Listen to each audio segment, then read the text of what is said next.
Assalamualaikum warahmatullahi wabarakatuh. Selamat datang kembali di pembelajaran fisika bersama saya Farini. Kali ini kita akan membahas tentang induksi elektromagnetik.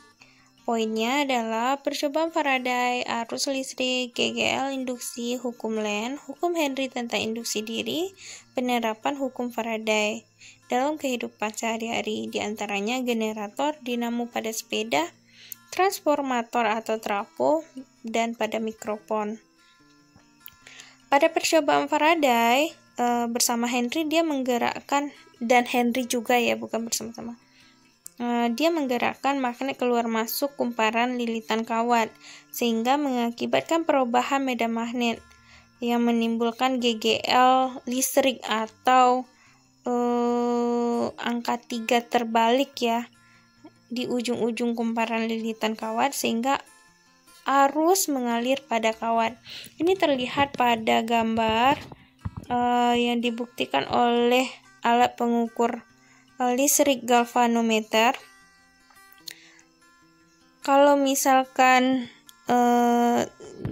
kita lihat nih di tengah, kalau misalkan jarum galvanometer itu berada di tengah, itu menandakan arus tidak ada pada kawat. Jadi kalau misalkan kawat saja kita hubungkan dengan galvanometer tanpa kita hubungkan dengan baterai, kan kawatnya tidak akan ada arus yang mengalir. Nah, sekarang kita induksikan dengan menggunakan magnet, mengeluar masukkan magnet, sehingga ternyata terdeteksi jarumnya itu bergerak. Jadi ada arus yang mengalir, ada GGL induksi di sini, atau ada tegangan, perbedaan tegangan di ujung-ujung kumparan yang terjadi. Nah, itu disebut dengan proses induksi magnetik.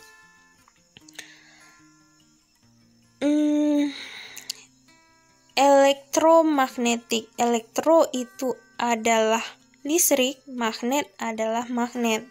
Jadi induksi elektromagnetik ini, induksi itu sendiri maknanya adalah peristiwa mengubah suatu keadaan menjadi di luar keadaan normal atau di luar keadaan awal. Jadi kalau misalkan normalnya kawat tidak kita beri sumber listrik, dia tidak akan ada arus yang mengalir. Tidak kita hubungkan dengan baterai, kawat itu tidak ada arus yang mengalir. Nah, kalau kita dekatkan, keluar masukkan magnet, ternyata ada arus yang mengalir. Jadi magnet itu mengubah kawat yang tidak ada sumber listriknya menjadi berarus listrik. Proses yang kedua tentang induksi elektromagnetik. Kalau tadi kan magnet membuat kawat jadi berarus listrik. Proses yang kedua adalah membuat konduktor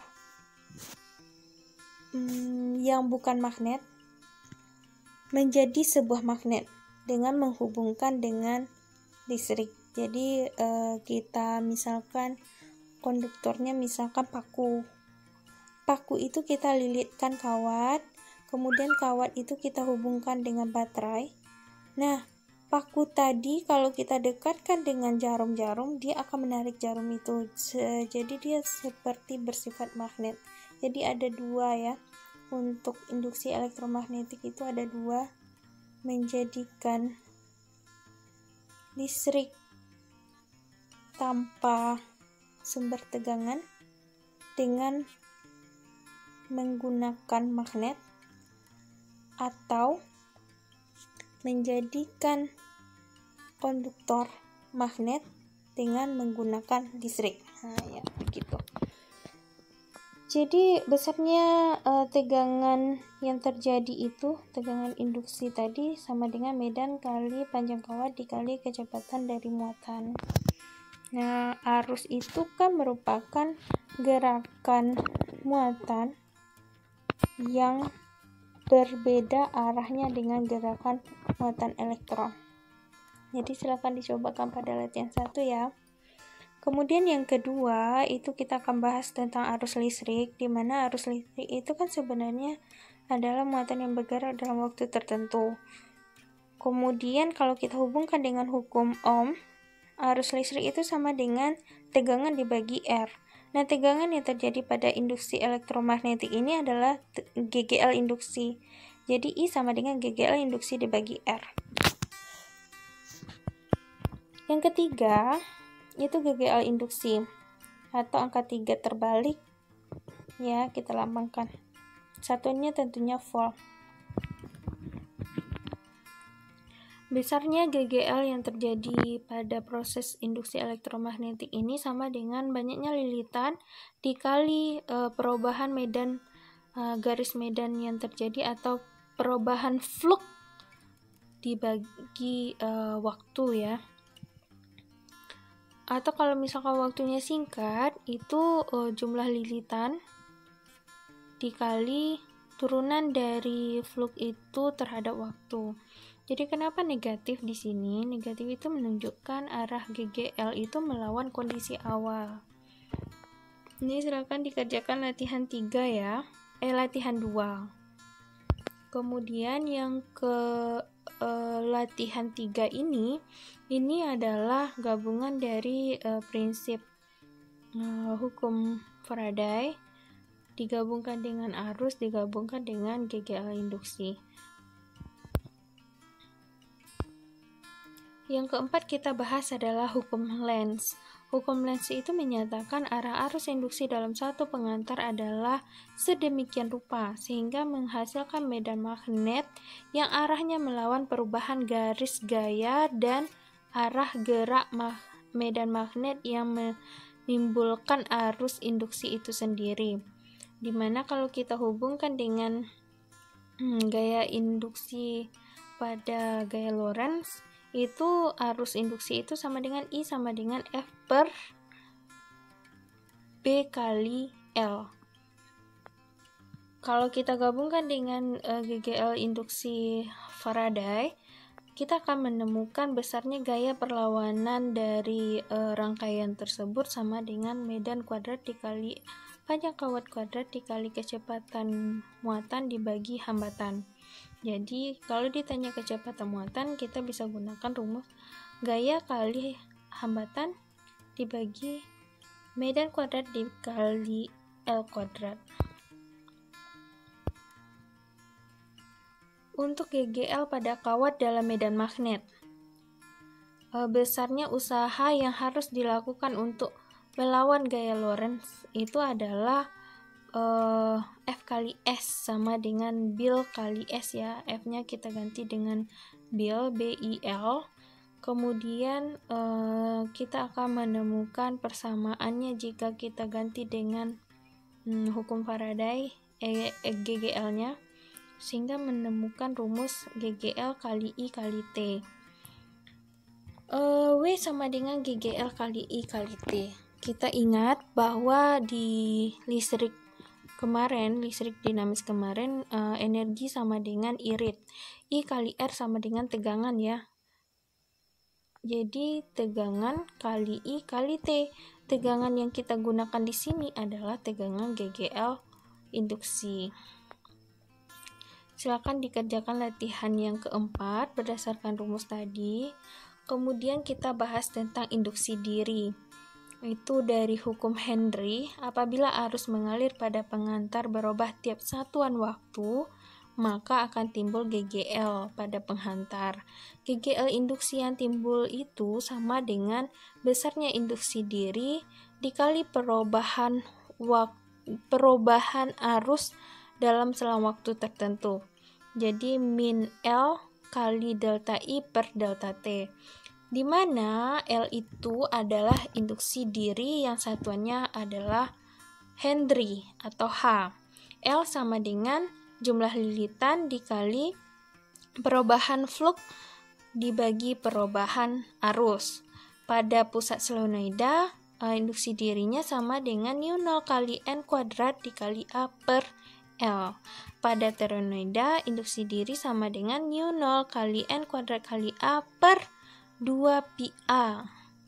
Jadi energi yang tersimpan pada rangkaian yang diinduksi elektromagnetik itu bisa kita cari dengan menggunakan rumus W sama dengan setengah L kali I kuadrat. Penerapan Faraday itu ada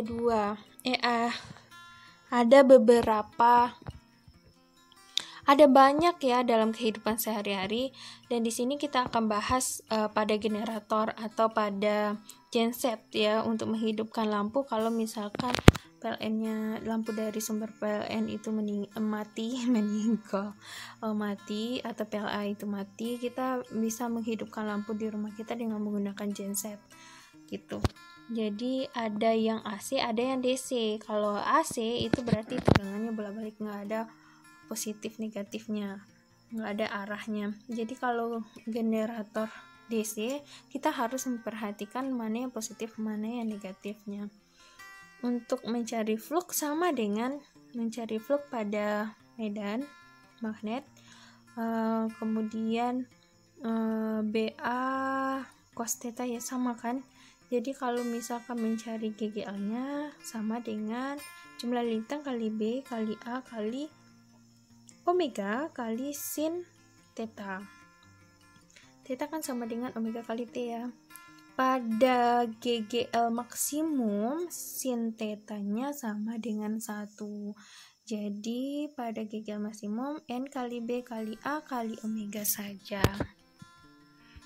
Kemudian penerapan lainnya pada dinamo sepeda untuk menghidupkan lampu sepeda, ini biasanya pada ontel-ontel lama ya.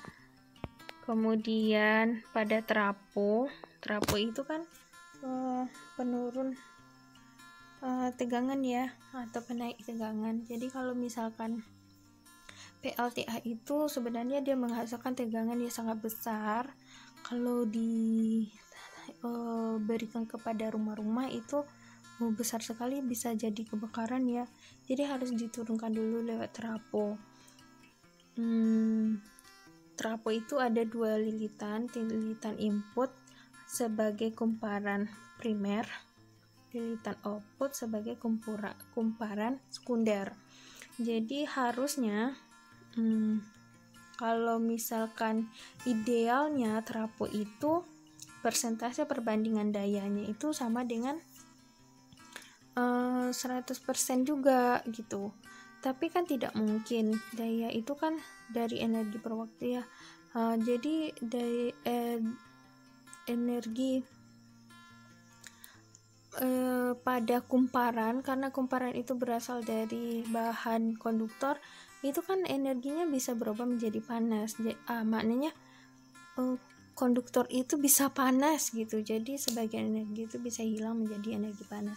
Makanya daya perbandingan persentase daya itu jarang sekali yang ideal, jarang yang 100% gitu. Jadi untuk mencarinya, efisiensi trapo itu sama dengan perbandingan P sekunder dibagi P primer dikali 100%. Itu sama dengan P itu kan sama dengan V kali I ya. Jadi kita tinggal ganti rumus. Untuk perbandingan tegangan primer dengan tegangan sekunder itu sama dengan perbandingan jumlah lilitan primer dengan lilitan sekunder. Bisa dicobakan di latihan nomor 6 ya, silahkan dikerjakan. Kemudian penerapan terakhir pada mikrofon. Jadi pada mic, bagan sederhana mic-nya itu ada diafragma, ada magnet, ada kumparan, ada gelombang suara, ada sinyal keluar. Nah, sekian untuk penjelasan kali ini. Semoga paham. Maaf atas khilafnya dan terima kasih atas perhatiannya. Assalamualaikum warahmatullahi wabarakatuh.